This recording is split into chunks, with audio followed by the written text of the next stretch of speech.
அழகு என்பது ஆண்பாலா பெண்பாலா என்பதில் எனக்கு சந்தேகம் தீர்ந்தது. அழகு என்பது நிச்சயம் பெண்பாலடா.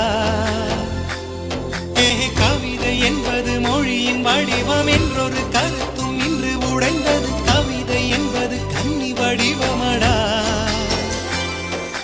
மின்னலை பிடித்து